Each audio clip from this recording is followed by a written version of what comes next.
Hello guys, so today we meet again for our session on engineering mechanics. So this is the continuation of the previous video.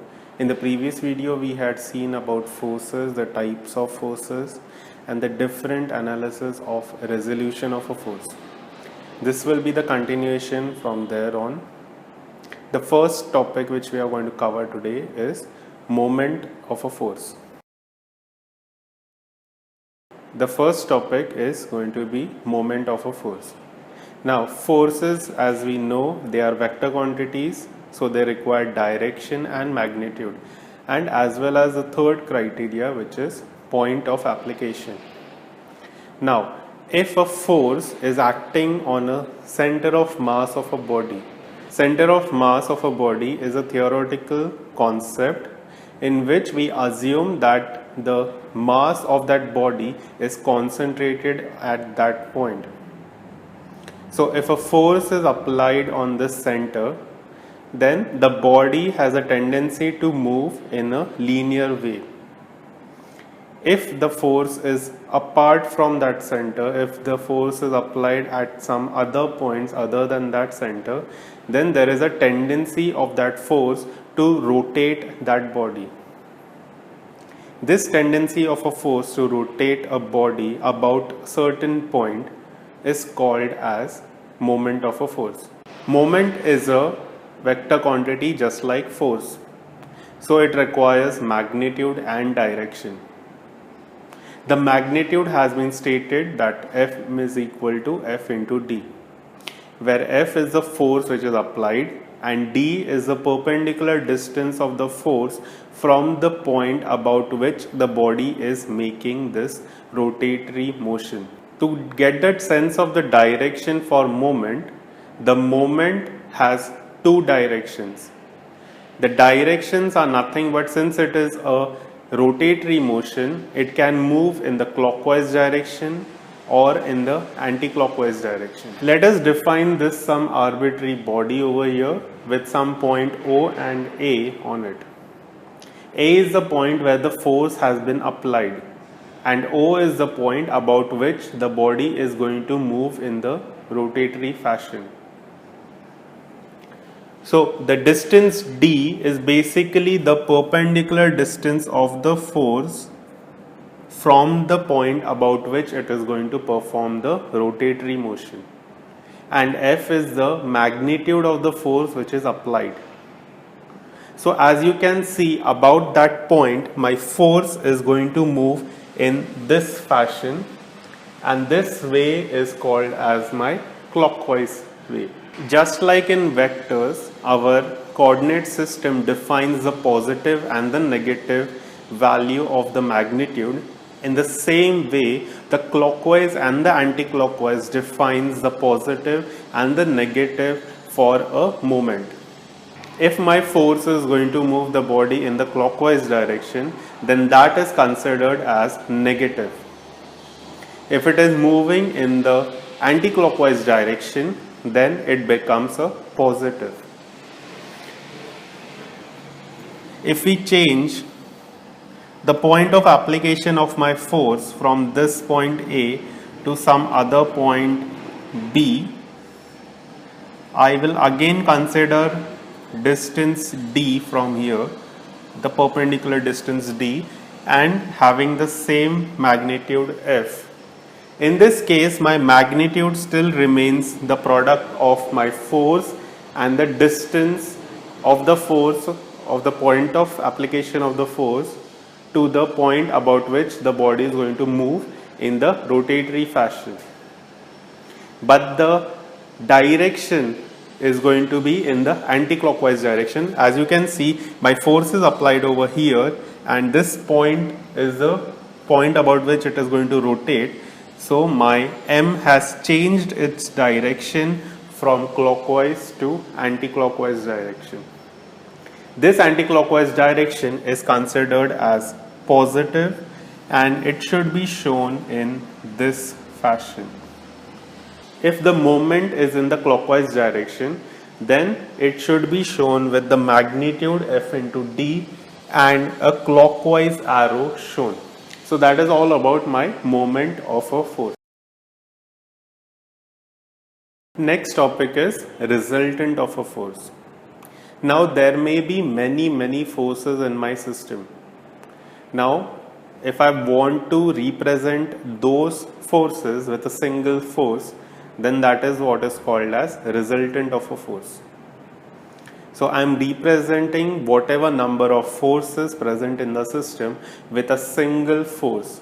This single force will have the same equivalent as that what was present with the other forces in the system. The resultant of a force should be such that it should be able to replace whatever forces which are present in the system by a single force. The analysis of the resultant of a force is important because it is making the problem much easier. Rather than dealing with n number of forces in the system, I'll be able to deal only with a single force and get all the required details from it. To find the resultant of a force, a system of forces, what I have to do is, the first thing, major thing, is designating the coordinate axis.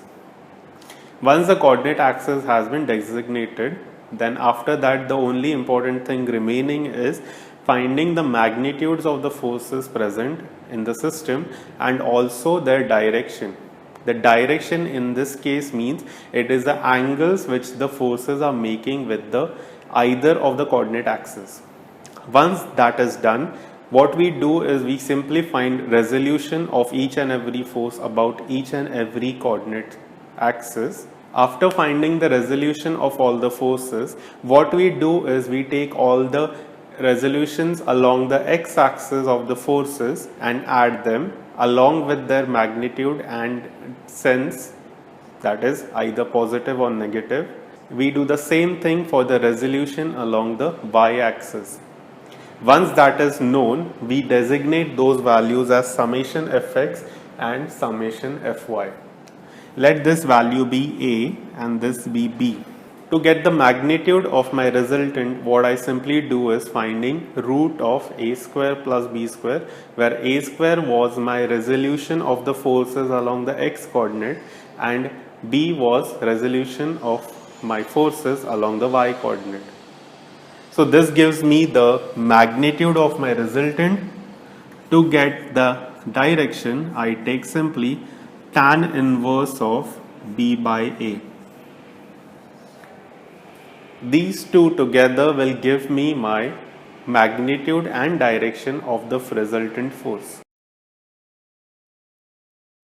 As we know that force requires magnitude and direction, we have already found out the magnitude and direction of my resultant of the forces. But there is a third criteria or the third important characteristics which we have not yet defined. That is the point of application of the force. To get the point of application of the force, we use a theorem which is called as Varignon's theorem. What my Varignon's theorem states that it is the sum of the moments about a point O in a system of forces is equal to the moment about the same point O for the resultant. So basically it means that whatever forces which were present in my system, I find the moments of them, I add them up and find the resultant moment. Once I get the resultant moment, I can get the distance of the resultant force from that point. The usefulness of my Varignon's theorem comes from this equation. I know that this part is the summation of all the moments about a point O of all the forces which are present in my system. Now that thing is equal to the resultant into the distance of that force from the point about which it is going to rotate. So basically it is the moment of the resultant about point O.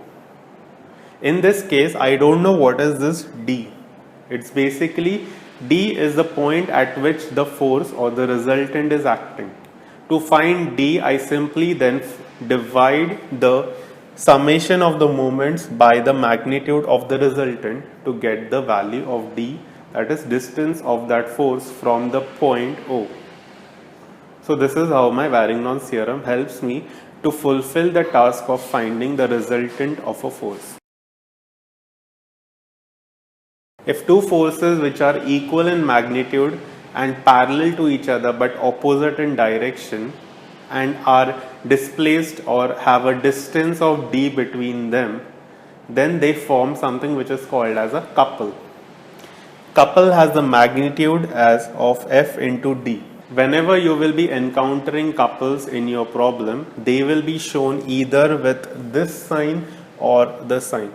The notation remains the same, that this represents the anti-clockwise direction and this represents the clockwise direction. Whenever couple is represented by an anti-clockwise direction, you have to consider it as positive.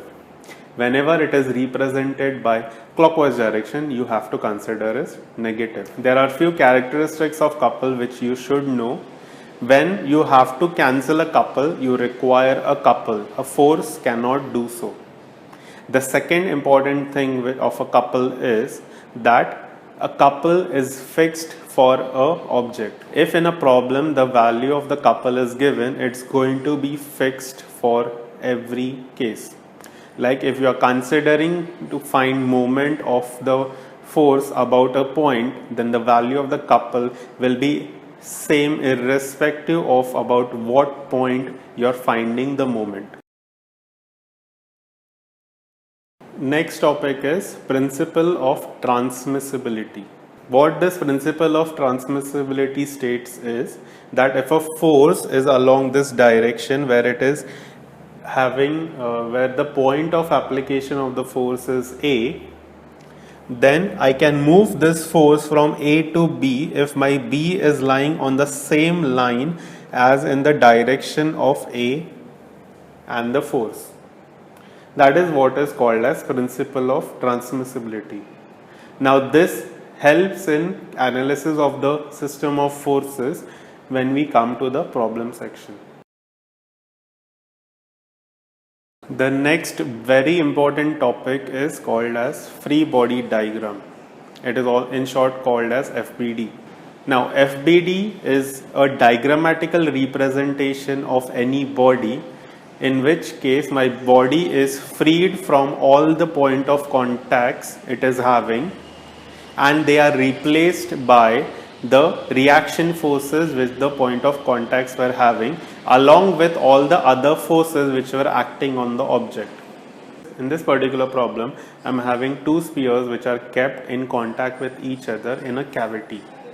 The spheres are having weight WA and WB. I have to analyze the conditions or the reaction forces which are applied on these bodies. Now, you can observe that there are basically 3 point of contacts present over here. If I want to analyze only A, then I have to consider A's free body diagram. When I am considering free body diagram, I don't take into consideration any other object which is present in the system. I can see that there is point of contact 1 and 2. These point of contacts have to be represented by certain forces. So this will be my R1 and this will be my R2.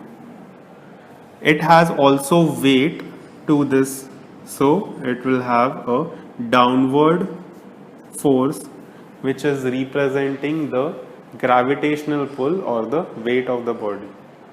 So this is how the FBD of the sphere A has been represented. If I want to consider B for my FBD, then if you can just recollect, B was having the point of contact with the common point of contact between A and B was 2. There was another point of contact which was here and the other contact here. B was also having weight which was downward, so it can be represented by WB. There is also a reaction force from 3 which will be shown like this.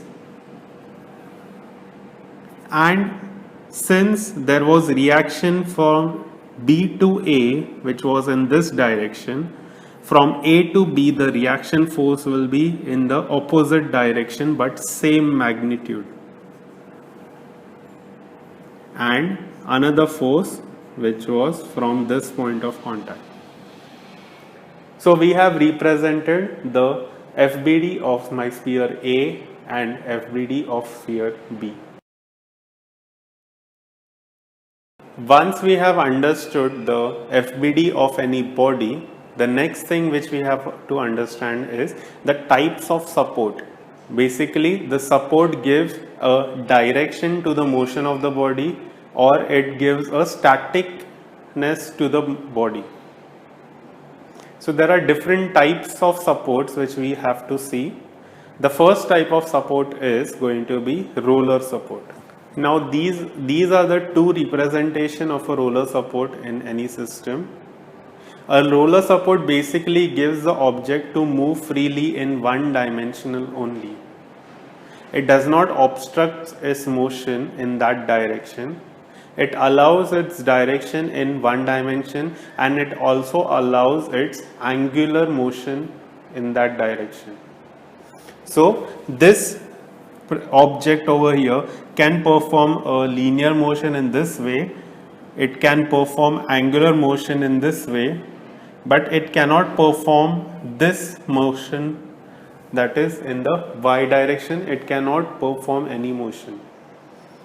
So you have to remember that a roller support restricts 1 degree of freedom. So that is why a roller support is always represented by a single force which is going to obstruct that movement of the body. So that support is represented by the force which is going to be perpendicular to this surface. If my roller support is on an inclined plane, then in that case my direction of the force which is going to be representing this support should be perpendicular to this inclined plane. Next type of support is a hinge support. Now you might have seen the hinges on the doors.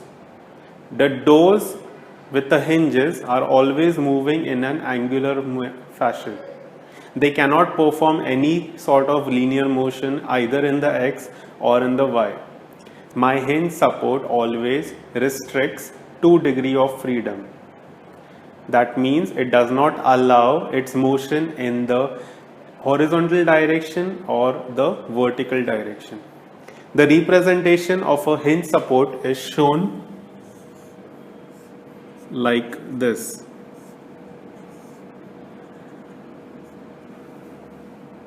So in this case, if any object is attached to the hinge, it cannot perform any motion in the x direction or the y direction. It can only perform an angular motion.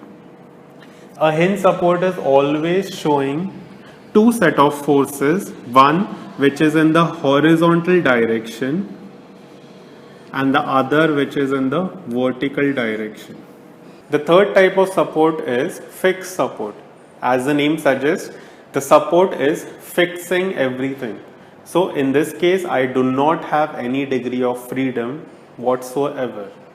The fixed support does not allow the body to move in the x direction, nor in the y direction, nor it allows the movement in the angular fashion. So you can see this body which is attached over here cannot perform any horizontal motion nor a vertical motion, nor it can perform any angular motion. So it is restricting the body in three ways. It is going to restrict in its horizontal motion, it is going to restrict in its vertical motion, and also it is restricting in its angular motion. So whenever you are having fixed support, in that case you have three unknowns to be determined. Next type of support is a smooth surface support. Now in case of smooth surface, it is nothing but the point of contact of the object with the surface. So over here 1 represent and 2 represents the smooth surface support. Whenever you are having smooth surface support, you have to always remember the direction of the force is always going to be perpendicular to the surface. So my 1 will be perpendicular to this particular surface and 2 will be in the direction which is perpendicular to this particular surface. So this is my R2, this is my R1. Next type of support is edge support. Now in edge support, whenever you are having edge support, in that case the object will be lying on a edge. The edge acts like a fulcrum in this case. Whenever you have to represent this fulcrum or a edge on the object, you have to simply draw a perpendicular to the object itself at that point. So this is how a edge is represented. Now whenever I have to represent ropes or cables, in that case I have to represent the tensions which are present in the ropes. So the forces, if I want to analyze at point A, will be represented by first the tension which is present in AC, the other tension which is present in AD, and the weight. Thank you for watching our videos. If you have any doubts, please do share in the comment section. For information on us, you can go and look it in the about page. It will also give you the schedule of the videos which will be coming up in the month. Do like and share and subscribe our channel. This will help us make more videos like this on different topics. Do watch videos on other topics also. Thank you and keep learning.